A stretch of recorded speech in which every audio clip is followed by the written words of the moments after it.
سیرت ابن شام کی روایت کے مطابق حضور اکرم صلی اللہ علیہ وسلم نے عمر بن شام یعنی ابو جہل اور حضرت عمر بن خطاب کے اسلام لانے کی دعا کی تھی تاکہ اسلام کو تقویت حاصل ہو۔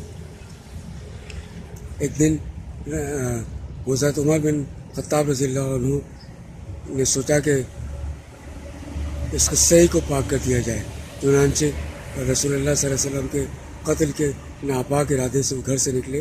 راستے میں نعیم بن عبداللہ رضی اللہ عنہ ملے، پوچھا کہ عمر کہاں کا ارادہ ہے؟ کہا کہ اس قصے کو پاک کرنے جا رہا ہوں۔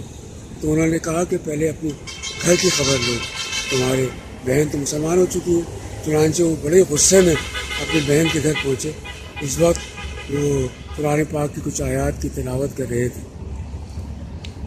ان کی بہنوئی حضرت سعید بن زید جن کا بعد میں عشرہ مبشرہ میں شمار ہوا، ان کی بہن فاطمہ، وہ اپنے بہن کے گھر گئے اور ان پر بہت سختیاں کری۔ آخرکار بہن کا خون دیکھ کر دل پسیج گیا اور پھر دار ارقم پہ جا کر رسول اللہ اکرم صلی اللہ علیہ وسلم کے ہاتھوں پہ اسلام قبول کیا۔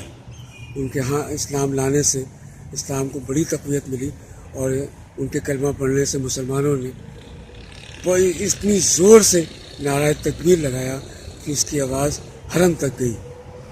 پھر حضرت عمر نے کہا کہ رسول اکرم صلی اللہ علیہ وسلم کیا ہم حق پر نہیں؟ انہوں نے کہا یقیناً حق پر ہیں۔ تو کہا کہ آج کے بعد سے چھپ کے عبادت نہیں کی جائے گی۔